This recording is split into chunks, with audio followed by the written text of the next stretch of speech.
कर्म प्रधान विश्व करी राखा, जो जस करई सो तस फल चाखा। समस्त संसार कर्म की गति से बंधा है। कोई भी जीव किसी भी पल अकर्मा नहीं रहता। मनुष्य के जीवन का निर्माता वो स्वयं है। जो जैसे कर्म करता है वैसा ही शुभ या अशुभ फल उसे मिलता है। महादेव भोलेनाथ, कमल योनि ब्रह्मा जी और मैं भी इस नियम में व्यवधान नहीं डाल सकते। और इस नियम के संचालन का कार्य दिया गया है 9 ग्रहों को।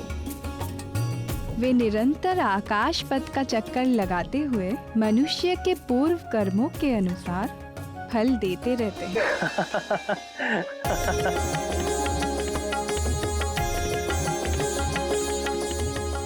प्रभु, किस बात से आपको इतना आनंद आ रहा है? हमें भी बताइए। 9 ग्रहों में एक ग्रह है शनिदेव। शनय शनय अर्थात धीरे धीरे चलने के कारण उनका नाम शनिदेव हुआ। सभी जीव उनसे बड़ा भय खाते हैं। उनके चक्र में जो भी पड़ता है सदा रोता हुआ मिलता है। किंतु जब हनुमान से उनकी भेंट हुई तो क्या नाथ, बताइए ना। हनुमान एक पर्वत शिखर पर बैठकर आनंद से केलों का भोग लगा रहे थे।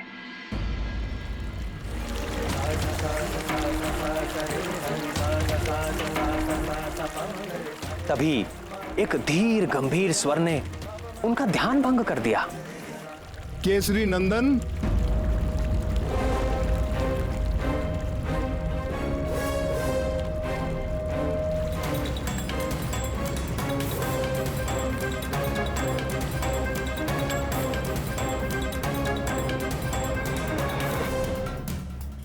मैं आपको सावधान करने आया हूं पवन पुत्र हनुमान। आज से आगामी 7.5 वर्षों तक आप पर मेरा प्रभाव काल आरंभ हो रहा है। आप सावधान हो जाएं। मैं आपके शरीर में प्रवेश करने वाला हूं। मैं आपको प्रणाम करता हूं सूर्य पुत्र शनीश्वर, किंतु आप मेरे भीतर प्रवेश नहीं कर सकेंगे। तो आपको मेरे सामर्थ्य पर संदेह है बजरंगबली? आप सब प्रकार से सामर्थ्य हैं शनीश्वर महाराज, परंतु मेरे मन में तो पहले से ही कोई रिक्त स्थान है ही नहीं। तो मैं फिर आपको स्थान कहां पे दूं? मेरे तन मन जीवन सर्वत्र में प्रभु श्री राम ही राम बसे हैं। आपको कदाचित ज्ञान नहीं है कि मेरे प्रकोप से मनुष्य तो क्या, देव और दैत्य भी नहीं बच सके हैं। 7.5 के 2.5 वर्ष मैं जीव के पैरों में रहकर उसे भटकाता हूं। 2.5 वर्ष उसकी सिर में स्थित रहकर उसकी बुद्धि भ्रष्ट करता हूं, और 2.5 वर्ष उसके मुख में प्रवेश करके उसकी सुख शांति धन संपत्ति सबका हरण करके उसे पूरा दरिद्र बनाकर छोड़ देता हूं। महाराज, मैं तो केवल उसी ज्ञान को अपने पास रखता हूं जिससे मैं अपने प्रभु के प्रेम रस में सदा लीन रह सकूं। शेष सारे ज्ञान को मैं अपने किसी काम का नहीं समझता। ऐसा है तो मेरी 7.5 का थोड़ा और ज्ञान ले लीजिए। अवश्य शनिदेव, कृपा कीजिए। जब मेरी 7.5 चलती है तो प्राणी दुख, कष्ट और असुरक्षा से बुरी तरह से घिर जाता है। रोग और व्याधि उसे जकड़ लेते हैं। कभी सर पर छत गिर पड़ती है तो कभी उसके घर में आग लग जाती है। कलह का वातावरण हो जाता है। सब ओर असफलता और पराजय ही मुख फाड़कर खड़ी हो जाती है। कलंक और आरोप लगने लगते हैं। प्राणी अपनी सोच और बुद्धि पर नियंत्रण नहीं रख पाता। मेरे अधीन होकर वो क्रोध और आवेश में आकर अपनी ही हानि कर बैठता है।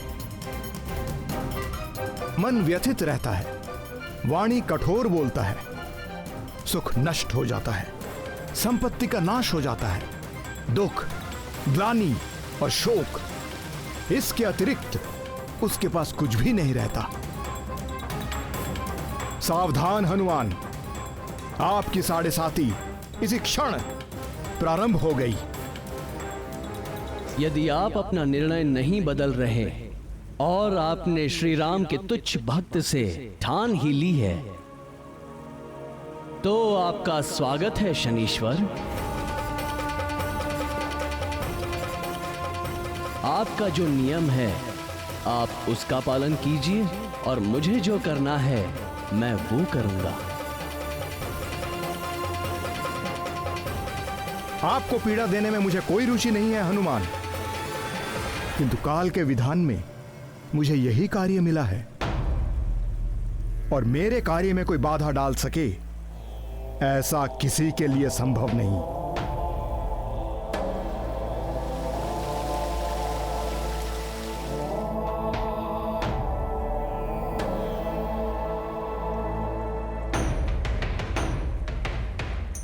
जय श्री राम, जय श्री राम, जय श्री राम, जय श्री राम, जय श्री राम, जय श्री राम।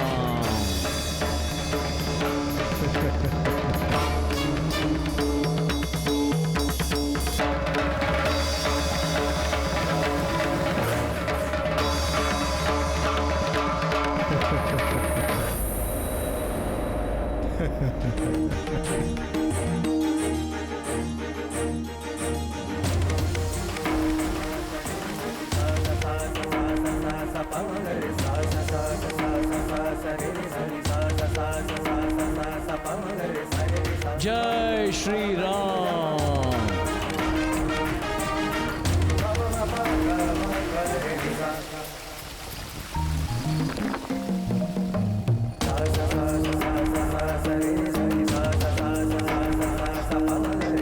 ये क्या कर रहे हैं पवन पुत्र? सिर में खुजली हो रही है महाराज। खुजली हो रही है तो तेल इत्यादि जैसा कोई उचित उपाय करो। नहीं नहीं महाराज, मेरे स्वभाव को यही उपचार भाता है। जय श्री राम।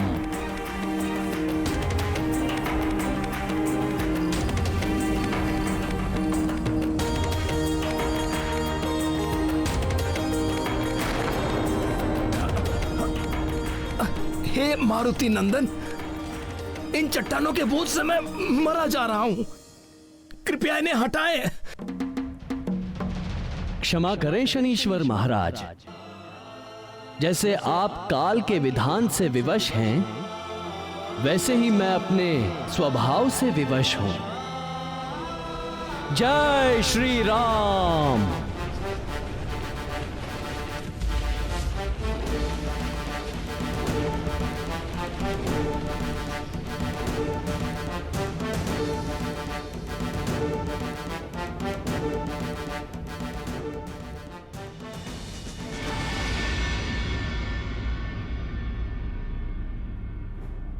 त्राहिमाम, त्राहिमाम बजरंग बली, दया करें मुझ पर, मेरे प्राण निकले जा रहे हैं। क्या कह रहे हैं महाराज? आपको तो मेरे शरीर में 7.5 वर्षों तक रहना है, अभी तो 7.5 क्षण भी नहीं हुए। अपने प्राण बचा के रखिए। नहीं नहीं महाबली, मुझे क्षमा कर दीजिए। हे राम भक्त हनुमान, मैं आपके भीतर नहीं रह सकता। नहीं रह सकते तो निकल जाइए। मैं यदि स्वयं निकल सकता तो इसी पल आपको छोड़ देता, किंतु मैं यहां फंस गया हूं। पूरा जगत मुझसे याचना करता है मैं आपसे याचना कर रहा हूं, मुझे जाने दीजिए। मैं आपको वचन देता हूं कि आज के बाद मैं आपको कभी पीड़ित नहीं करूंगा। मुझे ही नहीं शनिदेव, आप चाहकर भी कभी भी किसी राम भक्त को पीड़ित नहीं कर सकेंगे, क्योंकि जिसके हृदय में राम का प्रभाव हो जाता है उसके ऊपर काल का प्रभाव काम नहीं करता। मैं सदा आपकी बात का स्मरण रखूंगा। हे रामदूत, कृपया आप मुझे जाने दें।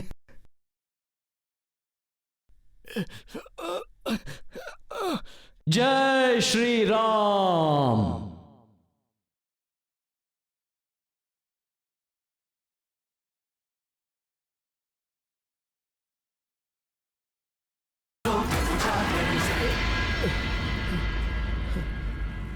हे राम भक्त हनुमान, क्या आपसे मुझे थोड़ा तिल तेल मिल सकेगा? मुझसे तो नहीं मिल सकेगा हे सूर्यपुत्र, पर आज के बाद आपके दुष्ट प्रभावों से बचने के लिए भक्तगण आपको तेल चढ़ाकर ही प्रसन्न करेंगे।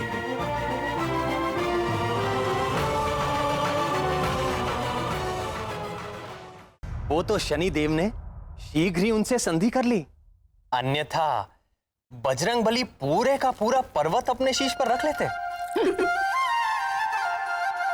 श्री भगवान के भक्तों पर काल का प्रभाव नहीं होता। कहते हैं कि प्रभु का नाम एक बार लेने से ही करोड़ों पापों का नाश हो जाता है। भगवान शंकर के अंश हनुमान तो निरंतर ही प्रभु श्री राम के नाम का जाप करते रहते हैं। शनिदेव उनका क्या बिगाड़ सकते थे? हृदयनाथ, क्या वास्तव में भगवान भोलेनाथ के अंश से ही हनुमान जी का जन्म हुआ था? निस्संदेह राम भक्त हनुमान भोलेनाथ का अंश है। मेरे प्रति यह उनका अगाध प्रेम ही है, जिसके कारण उन्होंने मेरे सेवक का चोला पहन लिया। अन्यथा कालेश्वर भगवान शंकर सबके स्वामी हैं।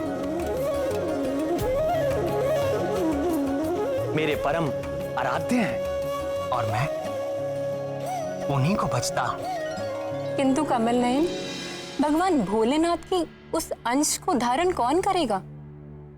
यही प्रश्न जगत जननी पार्वती जी ने भगवान महादेव से किया था।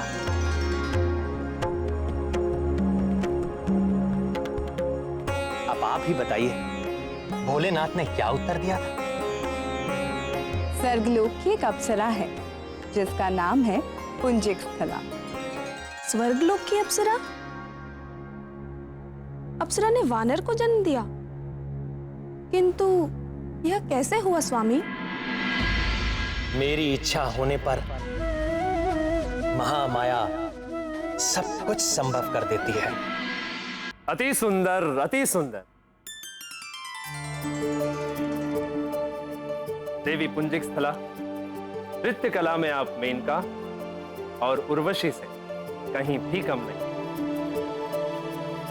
यहां बैठे सभी देवता नृत्य के पारखी हैं, किंतु कोई भी आपके नृत्य में दोष निकालने में समर्थ नहीं। सब आपका अभिनंदन करते हैं।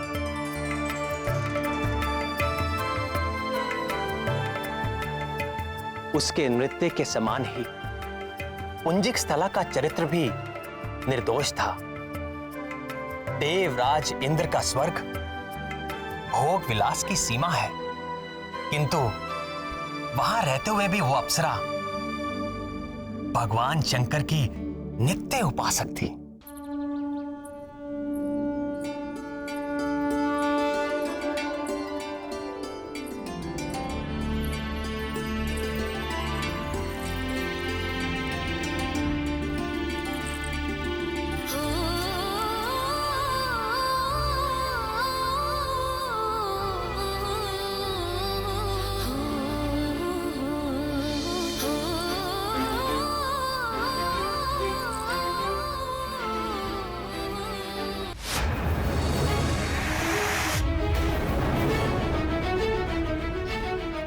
ये तो वानर का शिशु है।